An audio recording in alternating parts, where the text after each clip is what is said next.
le lac. Au pied de 3 coteaux habillés de sapin, gît un lac profond, clair et sage, où maintes fois je suis descendu le matin, aspirer la paix qu'il dégage. Rond et luxuriant, à son centre, un îlot ressemble au chaton d'une bague. Les arbres alentour, penchés au bord de l'eau, y dessinent des formes vagues. Libre de qui encore, un nul chemin ouvert, inutile et pur diadème, il est, dans l'âpreté de ce pays désert, une œuvre d'art pour l'art lui-même. Je suis ton amant pauvre au lac, et ne peux pas arrêter le sinistre hache. Écoute-les sonner autour de toi, le glas du bois qui te part et te cache. Tu deviendras, parmi les maisons, les champs nus, une eau sans attrait, une mare, une chose qui sert à naviguer dessus, dont la multitude s'empare. Qu'importe, ils n'auront pas, ces maîtres imposés, connu ton sourire de vierge. Je le garde en mon cœur comme un secret baiser que j'aurais cueilli sur ta berge.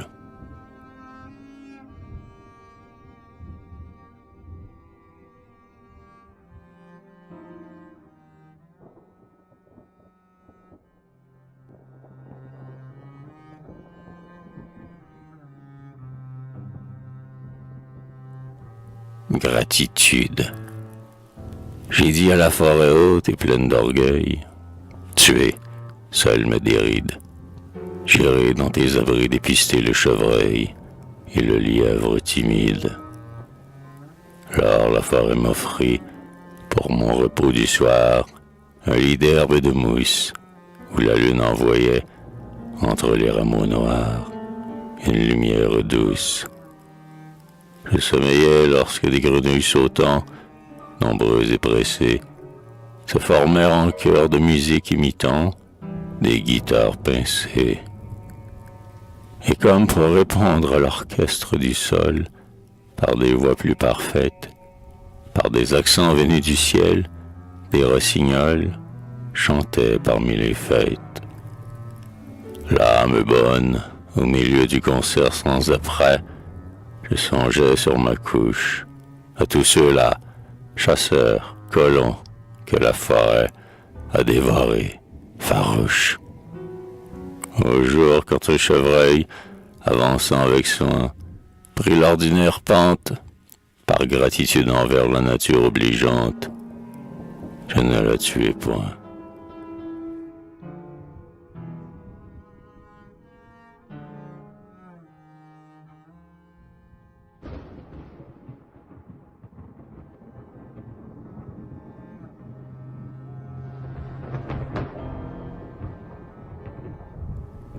Le Val.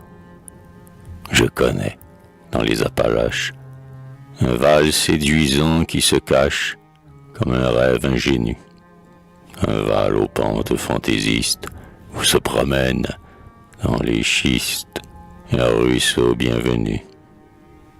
Quand, brusquement, on le découvre, c'est un avenir clair qui s'ouvre, un sourire enjôleur, à quoi l'âme n'était pas prête.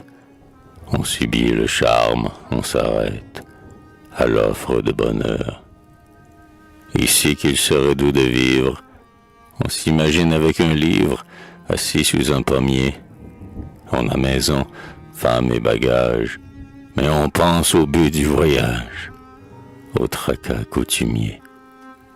Les yeux ravis on part, on gagne, le grand chemin ou la montagne.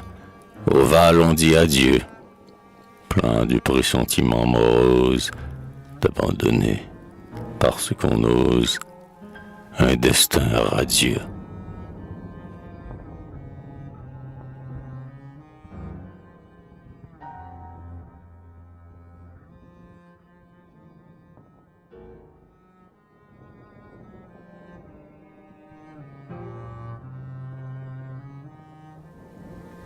Maison abandonnée, audacieusement sise à cette hauteur, Cette maison proprette et d'une vigne ornée est au milieu d'un tel déploiement de splendeur que l'on devrait, il semble, y trouver le bonheur.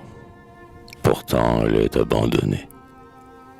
Abandonnée, avec ses champs verts alentour, vide, quand on peut voir de toutes ses fenêtres des coteaux, des vallons et des coteaux toujours, déserte, quand un lac au gracieux contour se montre là-bas dans les êtres.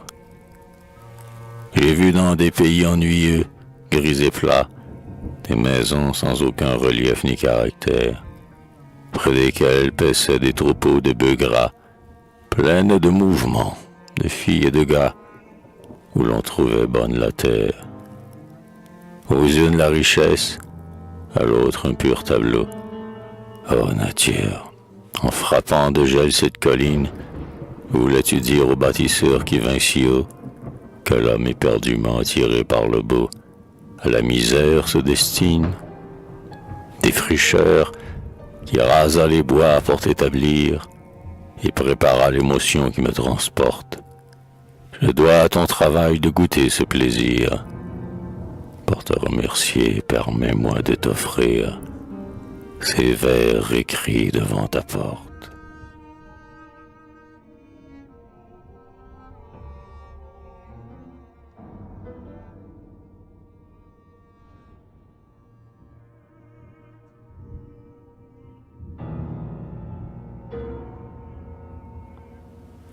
Blancheur. C'est la neige tourbillonnante qui voltige dans l'air, mousseline vivante, la neige qui s'arma dans l'extase du froid, d'une beauté trop loin de la vie et traîtresse, la neige pleine de caresses, si douce au pas quand elle choit.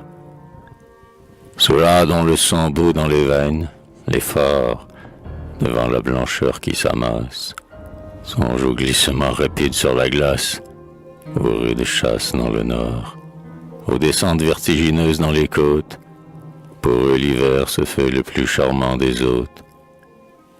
Dans l'hiver détesté, les faibles, les vaincus, sentiront des couteaux s'incruster dans leurs membres. Il y aura d'atroces chambres où pâtiront des enfants nus, des gorges râleront le malheur des poitrines, la fièvre écrasera les débiles de Chine. La neige omniprésente impose sa splendeur à l'infini des champs, au bois dominateur, dans les chemins comblés, marqués par les seuls arbres, où court la poudrerie en nuages sifflants. On trouvera demain des cadavres de marbre, mais que les corbillards seront beaux dans ce blanc.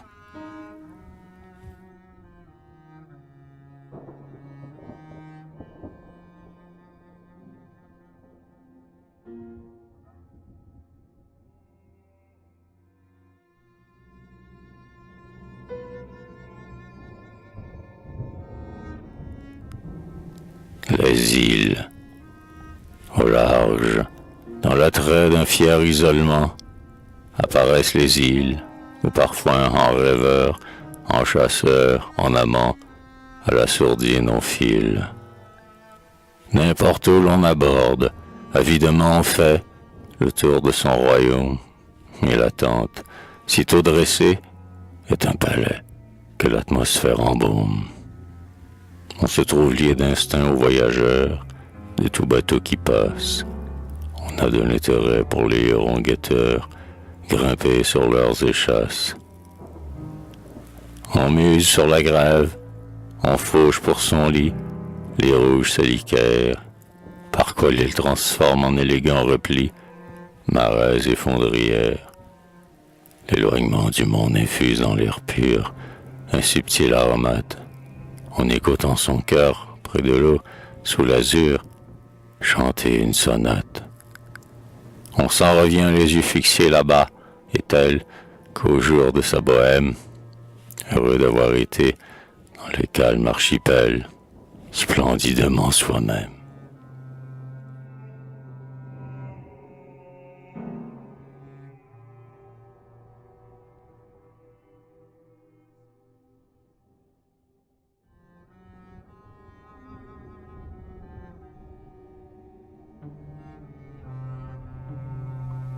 paysage aimé, hanté de souvenirs, l'âme pleine d'images. Je viens à ta beauté, seul, en pèlerinage, pays qui me fut bon. De gradin en gradin, de pensée en pensée, j'ai gravi le sommet de l'arête dressée sur ton vaste horizon. Et te voici, baignant dans l'or fauve d'octobre, pays de mon souhait, vallée aux lignes sobres, où dort le fleuve bleu. Voici les monts pointus qui tornent de dentelles, les toits rouges fuyant vers l'est, où l'on démêle de grands pics nébuleux. Là-bas, là-haut où nous allions, fous de vitesse, des chansons à la bouche, au cœur notre jeunesse, là, les vierges bois francs, où, chassant, nous tombions de surprise en surprise, heureux de découvrir un étang, des cerises, même en nous égarant. Le bâton, gravement monté près de l'ami, est descendu dans une course irréfléchie, nous tenant par les doigts. L'île, désir géant de la belle fantasque, l'île atteinte à la voile après quelle bourrasque, après combien de mois. Les champs pleins de senteurs, fertiles en beaux sites, où je flânais, cueillant au du foin des marguerites, où j'aimais à dormir, dans un lieu qui visa la plus haute des cimes, les champs dont les finis recueillements animent les songes d'avenir. Ô pays, mon passé revit dans l'étendue, dans tes plis d'or, tes bosquets roux, ta rive ardue, dans tes chemins pierreux. Et la claire beauté de ton décor immense se confond dans mon âme avec la souvenance d'un temps harmonieux.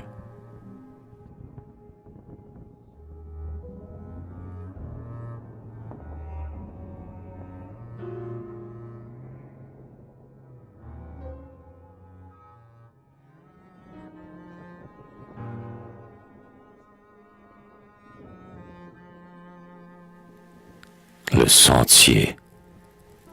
Le sentier que j'aime le mieux, qui est en sournois la route blanche, où passe trop de curieux, il disparaît entre les branches. Celui qui traça son parcours fut, je crois bien, un solitaire, qui pour écrire ses amours choisit comme papier la terre. Sitôt à l'abri des regards, il devient un chemin tout rose, coupant la bruyère au hasard, première joie en l'âme éclose. Puis il saute un ruisseau, miroir, où l'on se rencontre avec elle. Dans un sourire on laisse voir l'inclination mutuelle. Lestement il grimpe un coteau, dont les framboises et la menthe, le petit thé, le pain d'oiseau, disent une époque attrayante. En faisant un détour brusqué, il montre au pic nu, détestable, qui semble un bandit embusqué. Cette querelle inévitable.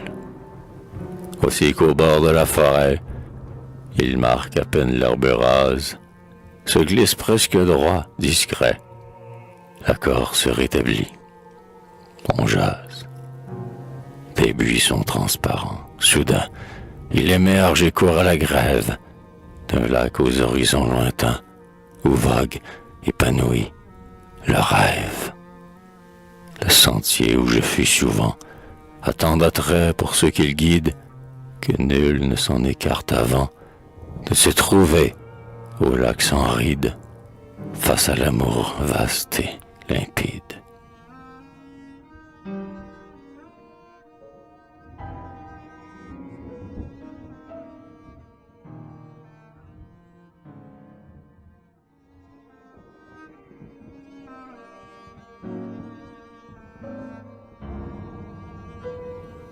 Bonheur lucide. J'avais le souvenir d'ineffables aurores, de ruisseaux cascadants cachés dans les vallons, de pourpres archipels et de grèves sonores que visitent les flots crêtés et les hérons. Je gardais le sourire accueillant des pinières qui filtrent le soleil dans leurs dômes vernis. J'avais en moi des horizons où les rivières, dévalant des hauteurs, coulent vers l'infini. Et lorsque je voulus m'exprimer, ô nature, je trouvai ma pensée unie à ton décor, fondue en toi, plus souple, harmonieuse et pure, et sachant se parer de symboles et d'or. Ce n'était, cependant, que des baisers rapides, ces révélations de formes, de couleurs. Je passais, tu venais me ravir, mais stupide, j'allais chercher au loin des plaisirs tapageurs. Aujourd'hui l'art qui m'a fait abandonner la hâte, de voir ce qui m'attend au terme du chemin, et chasse de mon cœur l'accoutumance ingrate, t'assujettir le jour présent au lendemain. Libre, je viens à toi, nature qui m'appelle. Déjà mes pas, froissant le trèfle, ont dégagé l'odeur d'après-midi vaguement sensuelle. Je m'enivre de périllantes et d'air léger. La lumière éblouit l'esprit et l'étendue. Les montagnes, là-bas, où finit le lac bleu, avec les bois distants en chaîne continue, font un cirque parfait d'un dessin fabuleux. Des arbres espacés montent le chant des grives. La beauté de ce jour en moi trouve son nez, et semble une caresse ancienne que ravive un cœur infiniment lucide et rajeuni.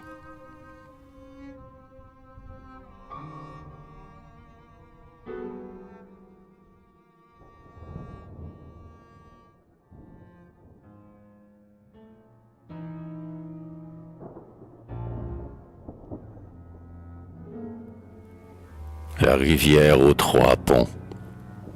Du haut de la côte pelée, je l'aperçus courant, marchant, sinueuse, dans la vallée, en plein soleil ou se cachant, derrière un arbre, son ombrelle, ou dans un rideau de millet.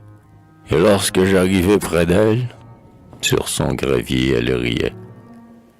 Trois ponts, dit-elle, pour 1 mille de ce grand chemin poussiéreux.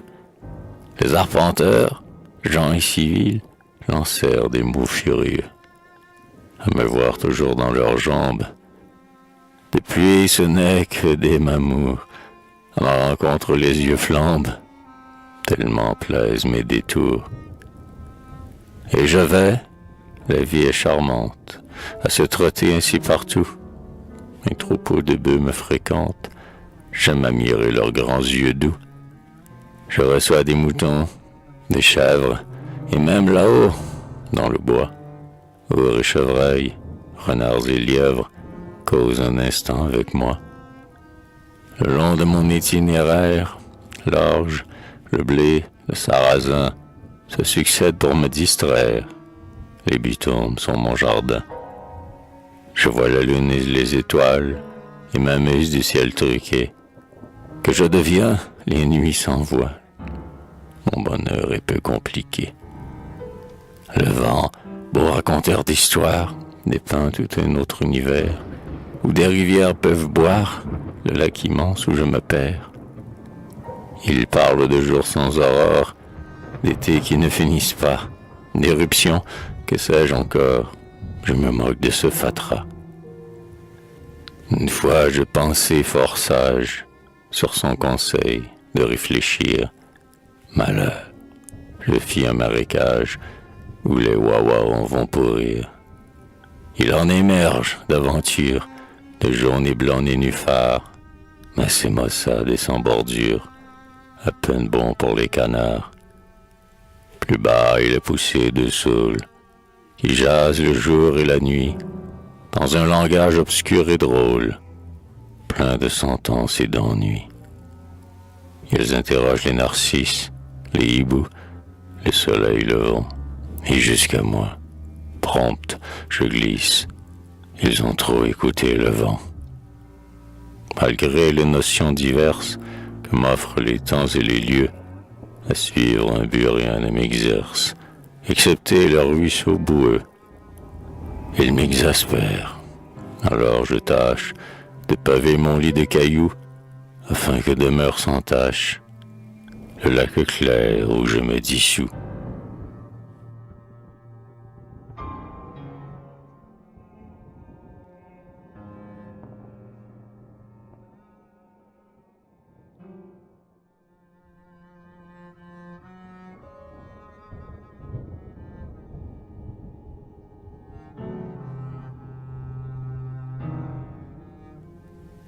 le vieux.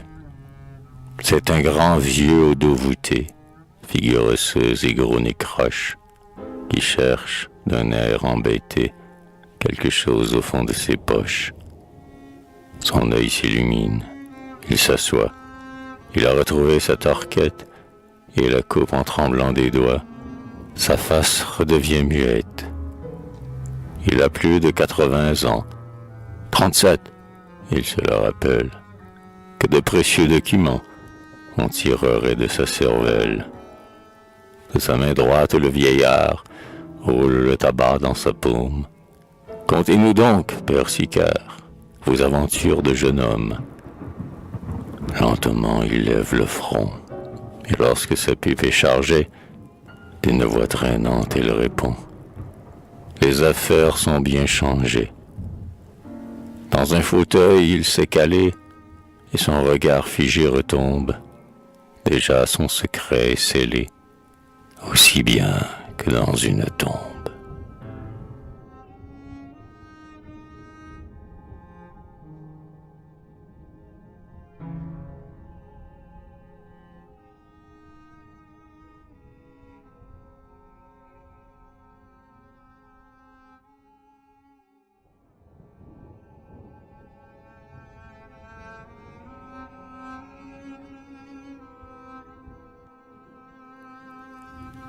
Dans les parcs, tant que dans les places publiques, les bancs remplissent leurs devoirs, d'hôtels sans frais ni domestiques, des gueux oisifs y viennent choir.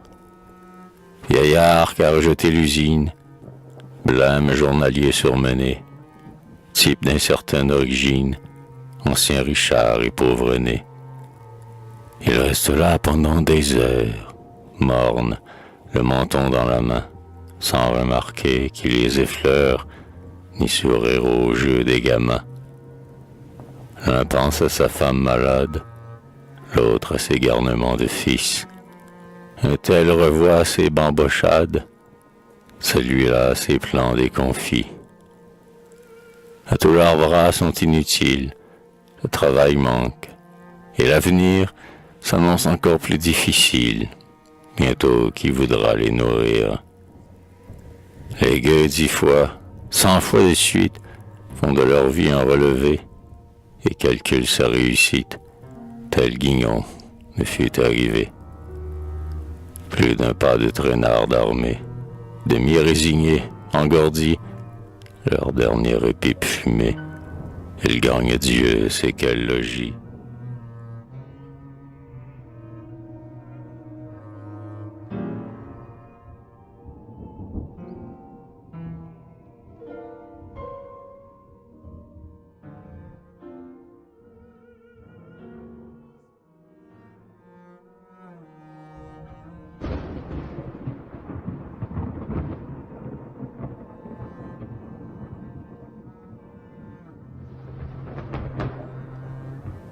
Désir simple. Jeune fille qui bradait en suivant des songeries, seule sur vos galeries, ou qui dehors regardait comme des oiseaux en cage. Si j'en avais le courage, vers l'une de vous j'irais. Dieu sait encore laquelle, la plus triste ou la plus belle, et d'un ton simple dirait, vous êtes celle, peut-être, qui m'apparaît si souvent, diaphane dans le vent, celle que je dois connaître. Je suis peut-être celui dont vous attendez la pluie, et qui tient en sa puissance tout le splendide inconnu. Nous aurons, c'est convenu, l'un en l'autre confiance. Alors je peindrai l'idéal qui m'aiguillonne et m'élève. Vous confesseriez le rêve de votre esprit virginal. Nous avouerions si la vie nous fut l'intruse ou l'ami. Quel plaisir nous ont lassés, ce que l'aube nous murmure, par quelle sainte blessure nous a pris ma pensée. Il se pourrait que soit vaine la tentative d'aimer, pourtant les cœurs sont rythmés en mesure si prochaine qu'entre nous il resterait des attaches, un secret, et quand les jours de grisaille nous irions au temps défunt, il en naîtrait le parfum d'éphémères fiançailles.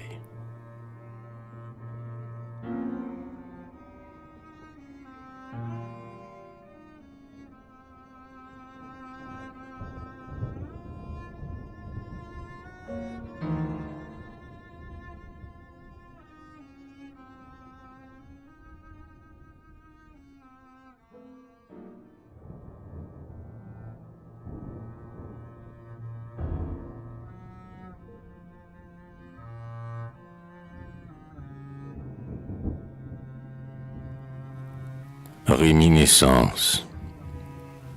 Et deux amis à barbe grise, la jambe croisée, en fumant, en sont arrivés doucement, la dernière nouvelle apprise, à parler des choses d'antan. Du fond de lointaine époque, comme un projecteur, leur esprit fait surgir des êtres chéris, d'étranges mœurs, des mots baroques, des maisons de bois équarris. Une date prend un visage, la vie est leur calendrier. Ce pauvre intime, leur entier, se noya pendant mon veuvage. C'est vrai, j'apprenais mon métier. L'amour instinctif de la race, plus accentué chez les vieux, les engage à parler de ceux qui, venus d'eux, prendront leur place, des alliés et des neveux. On compare garçons et filles, on fait l'inventaire des biens. Plusieurs couples ont des moyens et font instruire leur famille, ce que ne pouvaient les anciens. Alors, d'un ton où se devine l'amertume de rêve enfui et la foi qu'une étoile à lui, pour les fils, un des vieux opine. Ah ouais, les jeunes d'aujourd'hui.